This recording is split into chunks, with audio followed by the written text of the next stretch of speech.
I'm going to show you how to use the Brinkley loom. I was first introduced to this loom about 30 years ago, and I've never really progressed onto anything more complicated. It's so easy to use and an absolute joy, and it stores in a very small space as well. This is the frame, and we get these locally made out of Beach by someone who lives just down the road.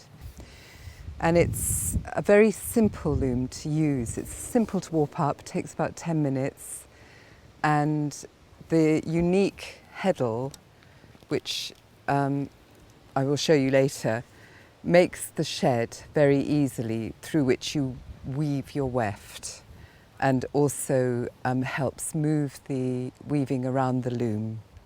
It was invented by a Mr. Pink who lived in Norfolk, and his wife apparently was a weaver, and I think he must have just looked at what she was doing and thought, I know an easier way of doing that, and came up with this.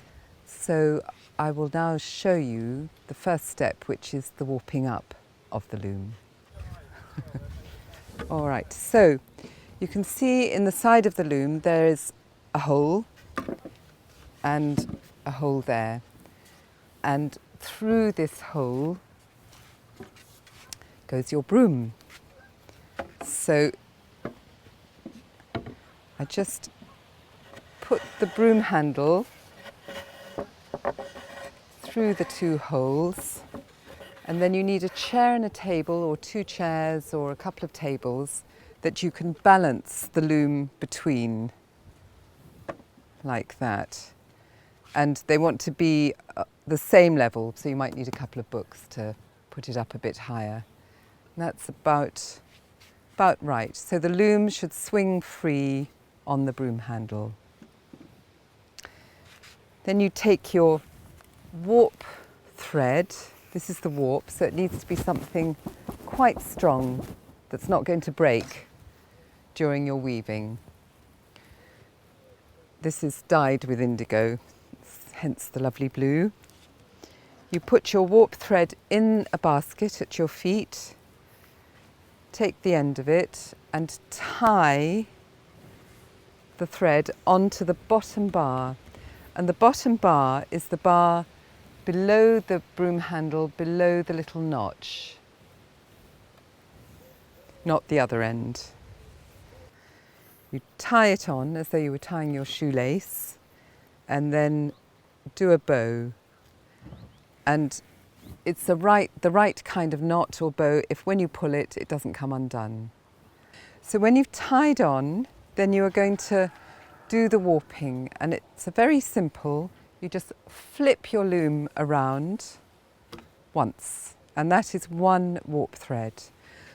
Now this particular heddle, which is my widest heddle, I've got 120 spaces in it. So I'm going to do 120 warp threads. So that's 120 circles on the loom. So pushing the loom away from you, you should be able to do it in one movement. You make your warp threads. So that's 2. Some people, especially at the beginning, do it like that. 3, 4. I like doing it all in one. 5, 6, 7, 8, 9, 10. When I've done about 10 warp threads, then I move the threads down to the left on the loom. 10 and a half, move them down. 11. It doesn't matter if they get slightly crossed over occasionally, but try not to. 11, 12, 13, 14, 15, 16, 28, 29, 30. So then I'm going to move it down.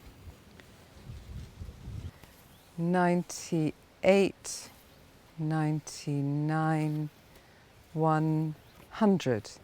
So now I'm just about out of warp thread. I'm just going to go back there and move it along. So to tie on another bit of warp, you can change colours if you want in the warp. I'm going to keep to the same colour. So you just break off your warp thread just at underneath, at the back. This is the back of the bottom bar. So I'm just going to break it off, pick up my next lot of warp thread, put it in the basket, and then just tie a knot. And I can never remember the names of the knots, so you just put the two together, the two threads together, and knot them quite tightly. This knot won't show in the weaving, so it looks like that. And then it comes just near the bottom bar at the back, so it won't get in the way at all.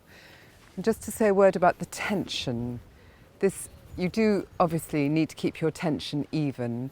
Try not to do it too tight, but it does not want to be at all loose. So it's kind of bouncy, I suppose, is the word for it. So I'm at 100, or I think I'm at 100. 101, 119, 120. Now I hope I've got 120. If you've got one too many, or two too many, or two too few, it doesn't hugely matter. So when you've come to the end of your warp, you're going to go to the back of your loom underneath the bottom bar. This is the back of the loom, the warp threads. Then you're going to pick up the 3 threads on the right with this final thread, and you're going to just tie a knot, well a tie around it, keeping your tension all the time, and then you're going to loop the loop. So you make a loop and you loop through like that, so it's held firmly. And then, and this is very important, you untie the first bit of warp thread from, just pull that thread and it should come undone fairly easily.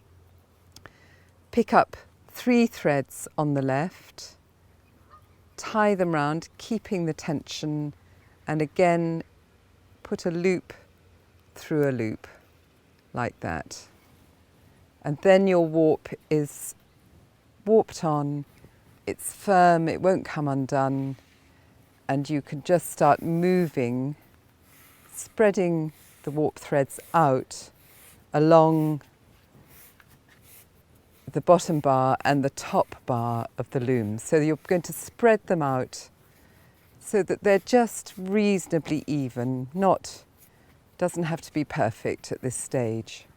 So you do that a bit at the bottom, pull it round to the top and spread them out. It's the length of the heddle that you want.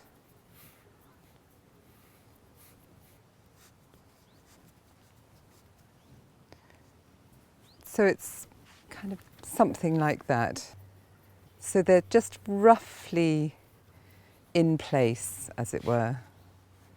Doesn't matter hugely if it's not right yet, but just do it while it's on the broom handle, because it's much easier to do it when the loom can move freely than when you've got it clamped down on the table. Right, so when you've got it all evened out, both ends, you take your loom and you take the broom handle out like that. And then you clear the table. You need a table that's about this width that will fit the loom nicely. It can obviously be bigger, but no smaller. And you lay the loom on the table flat, and using a couple of clamps, it's very helpful if the table is almost the same width as the loom, but it's not the end of the world if it isn't. If it is about the same width, then you can clamp both sides of the loom, and that keeps it pretty firm.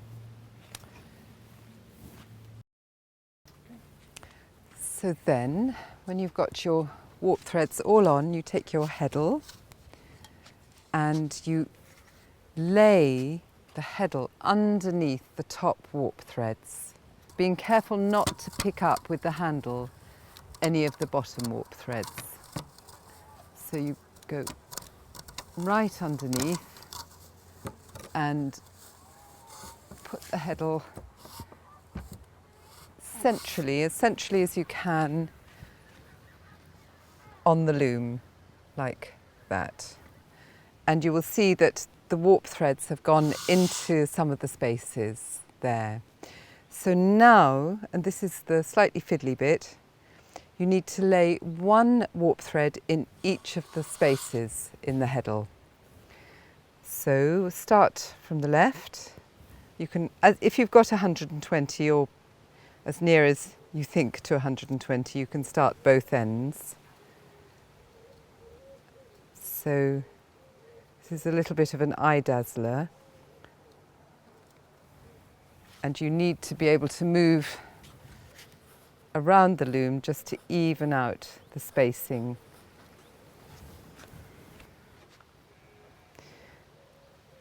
Now, don't worry about some of the threads being crossed over above the heddle. Try and get them as nearly as possible not crossed over at the bottom of the heddle. As you go along, you can actually work it so that you can get 3 in the spaces. I mean, that's, I suppose, a slightly more advanced technique.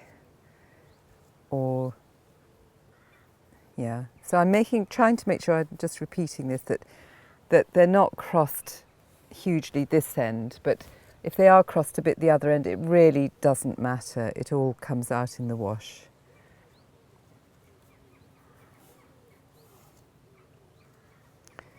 So I'm about halfway. And it's also quite easy to put 2 in one space, and that you often don't see until you think that you've done it, and then you have to redo it. But anyone who's warped up a table loom or a floor loom will know that it can actually take days to do that. So in the end, this is pretty quick work. And with an ordinary so-called normal loom, you've got to thread the loom, and then if you get it wrong, you've got to unthread the whole lot and rethread it. So this is actually very simple and very clever.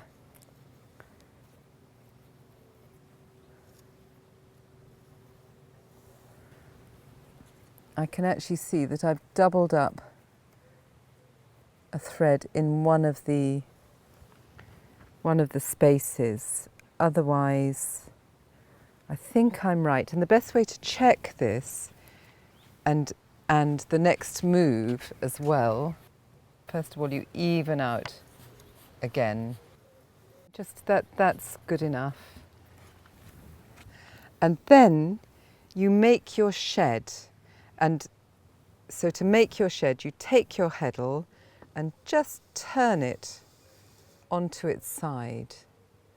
And I don't know if you can see there, through here is your shed.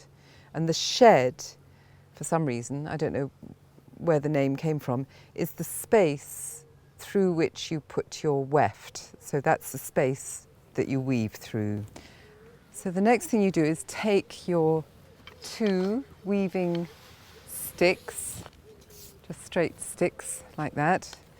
You place one in one shed between the warp threads. Change the shed by turning the heddle round 180 degrees, which makes the other shed. And then I put my second weaving stick in the shed, push it down next to the other one. You can see the crossover between the two, and then you change your shed again so that you've got another crossover, and then you can start weaving. So your next move is to take your shuttle and your weft yarn. So the weft goes across the warp, the weft from right to left. That's how you can remember it. I'm just going to start with this red madder dyed yarn. You hold the end of the weft at the top of your shuttle, and then the way I do it is just to what I call butterfly the yarn onto the shuttle.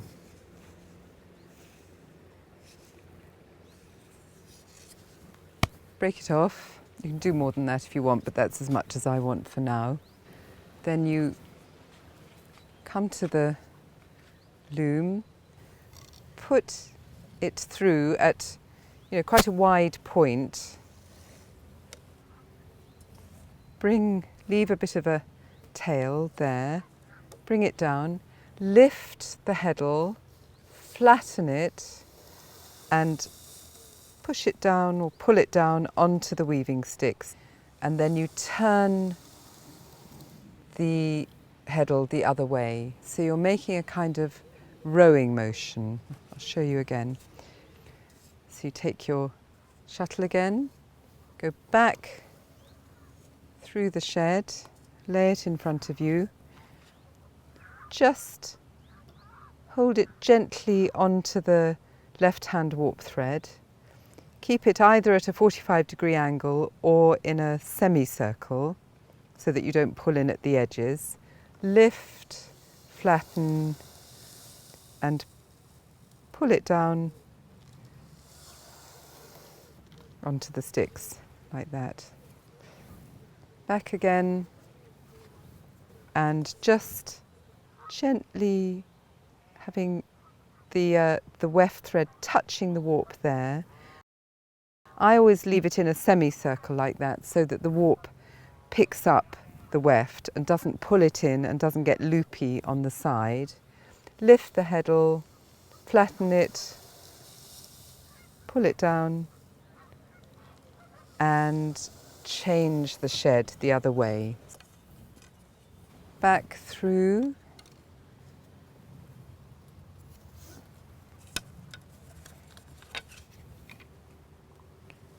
Hold onto the side, lift, flatten, pull down, turn the other way. Now I'm running out of warp thread there, so I'm going to change colour. So to change colour, I'm going to change to yellow, dyed with onion skins. So once again, I'm going to butterfly the yarn onto the shuttle.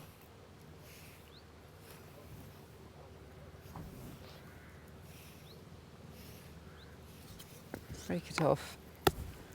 And then,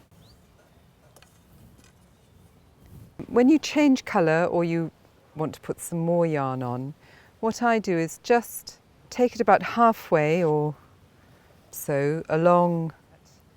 Then you take your new colour and in the same shed as the other one, you put it through and then you just overlap for a few picks, 3 or 4 picks, just like that. Lift your heddle, flatten, pull it down and away. And then you just carry on with the yellow and eventually you'll take some scissors and cut that off flush with the weaving. So, and then I just carry on.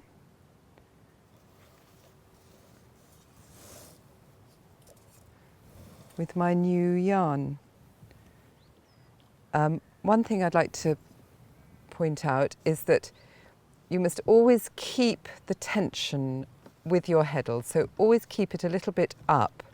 If you flatten it and then let it go, It hasn't actually happened this time, but you can lose some of your warp threads, and you don't want to do that because then you just have to relay them all. It does happen quite often when you're first starting though.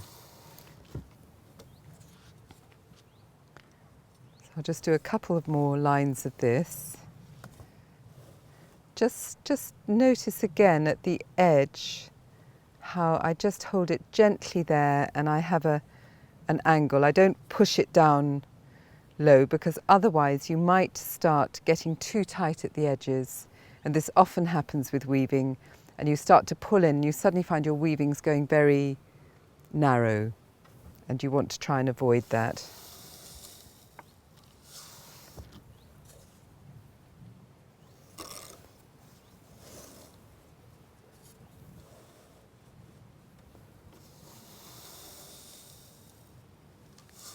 Right, so that's working with yarn.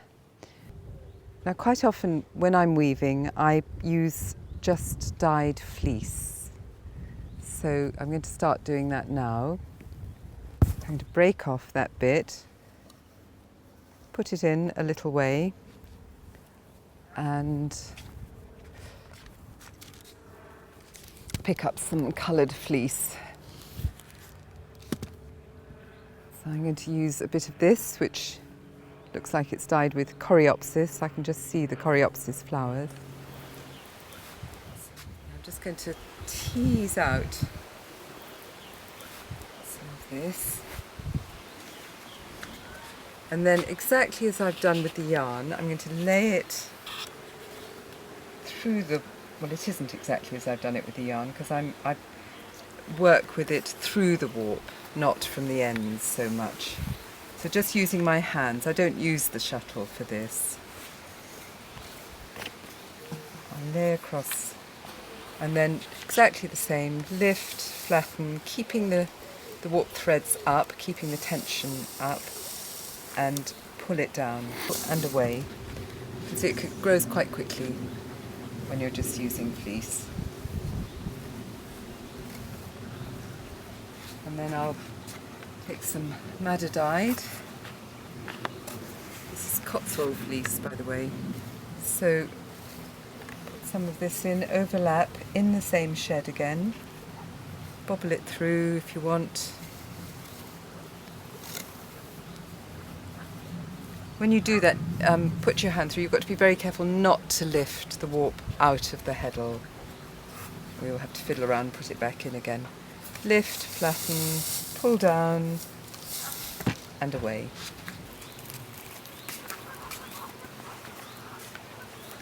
Green.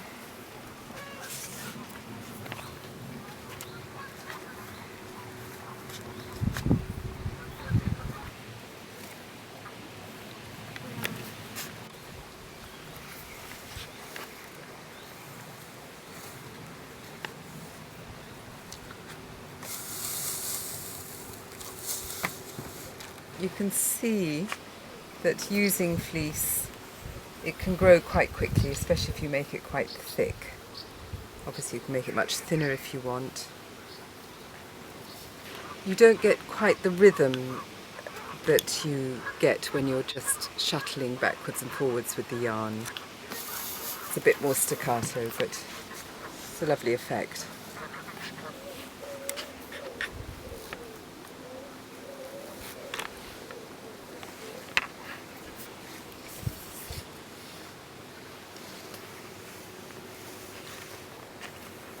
Some people with the Brinkley do patterns. They play around with the warp threads and all that. I tend not to because I have a lot of texture and a lot of colour, and I can't be bothered with fiddly things really.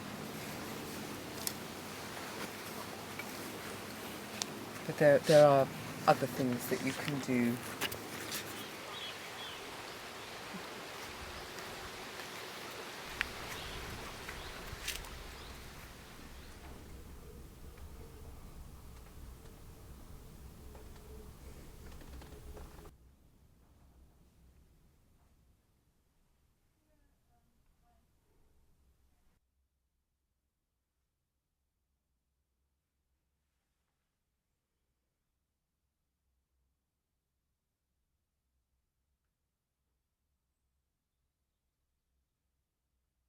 I'm working with a 70 space heddle on the loom, which is quite a lot narrower than the one I was previously using.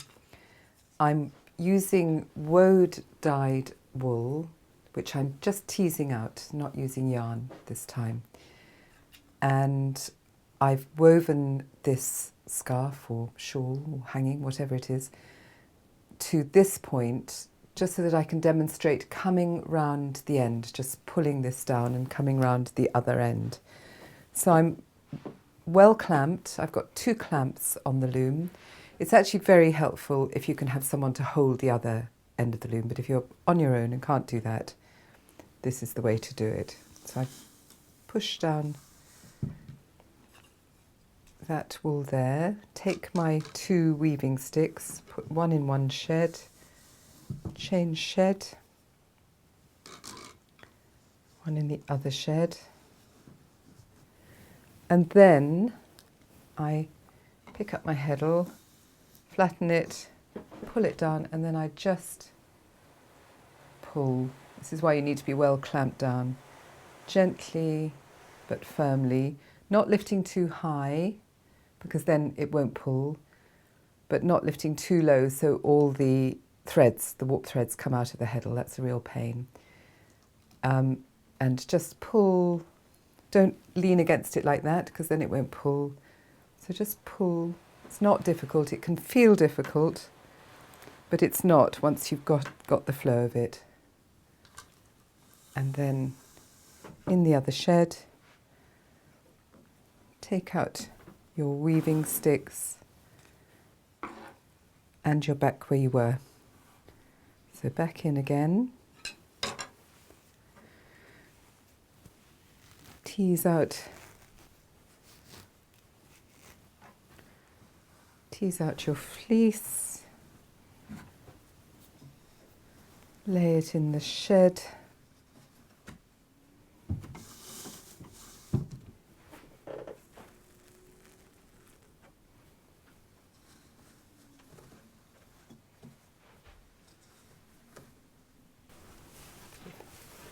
This is my favourite, the purpley colour. You don't very often get that though. It's often the 3rd dip in the woad. And sometimes it seems to bypass. I mean, it's a kind of magic, really. I'm sure there's a scientific understanding of it, but in some ways I'd rather not know. I'd rather just see the alchemy and the magic.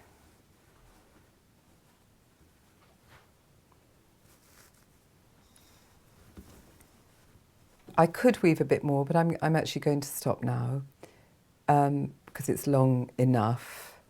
So you put in your last bit of weft, beat it down, change your shed, and then just whip this bit in like that, beat it down. And then just if you think that you might make more than one bit and you're going to sew them together, you do want them to be the same length. So I would put a little pencil mark in on the loom just to show where you finish, so that the next time you weave, you'll do it the same length. So you've got this much warp in the middle. You need a pair of scissors. I normally take the warp threads out of the heddle, lift, pull it out, and then you're going to cut. So you want to judge, obviously, halfway. I mean, you can measure it. I can never find my tape measure, so I just do it by eye. That's about halfway. Think twice, cut once.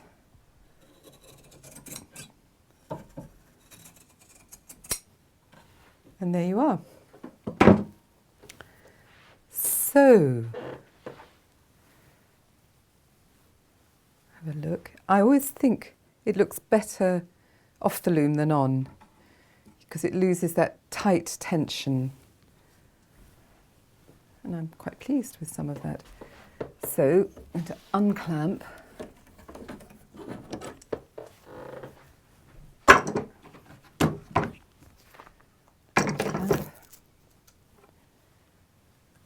And then you're going to take away the frame.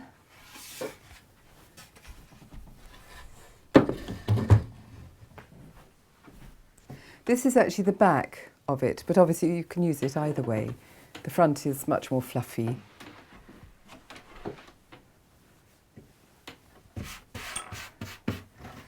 And so the next thing to do is to just lay it on the table, put a weight on it, possibly the heddle, and then you're just going to, with the cut warp threads, you're going to tie them off.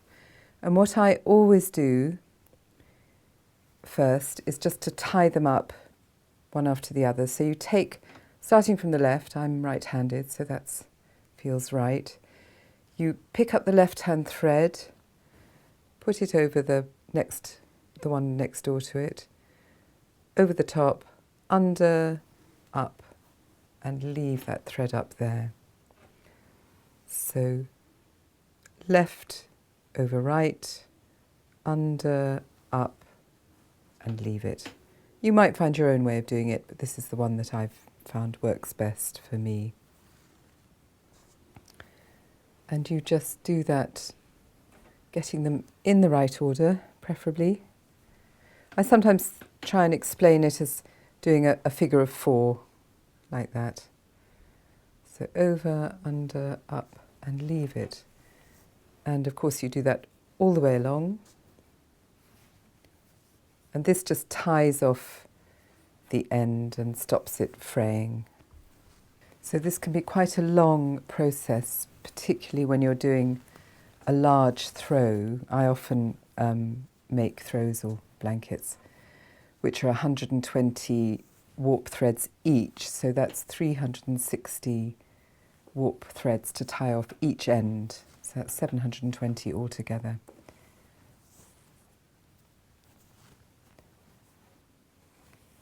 But you can also get into a kind of rhythm doing it. You need to tie it off just so that you can see this bit is quite loose in there. So you don't want that fraying down. So I always tie it off first before I decide how I'm going to finish off the warp threads completely. I mean, there are lots of possibilities.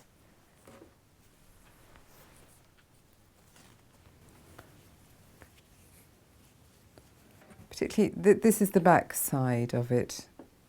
So that gives quite a nice, neat edge there. So then I'll probably turn it over, and then you need to decide how you're going to finish it off. I tend to go for plaits because over the years that they seem the neatest and the things that work best. You can, of course, just cut it off and leave a fringe, or you could put a knot, something like that, halfway down. There's all sorts of things you could do. Some people might put, dangle beads and felt balls or something on the end if they're doing a hanging. I've done that before. But I do tend to be rather boring and go for plaits. And I quite like thick plaits. So I think I've got actually 66, is slightly less. So I could do 11 threads. 4, 5, 6, 7, 8, 9, 10, 11. 3 into 11 goes 4, 4, and 3. So let's do that. And then I'll just weigh it down a bit and plait it. You can sometimes do thicker plaits. I think thick plaits look nice as well.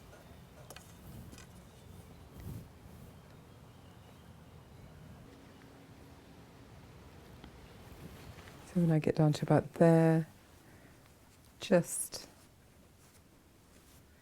knot it through. There we are.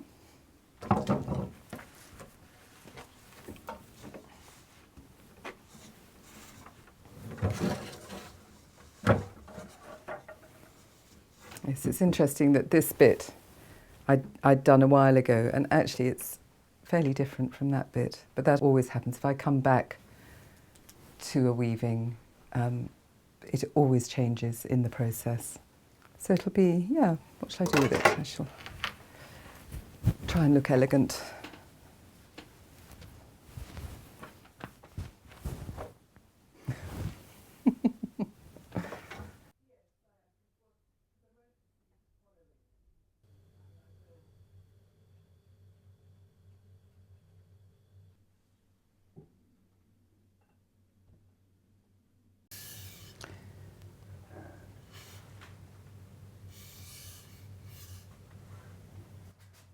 There we are.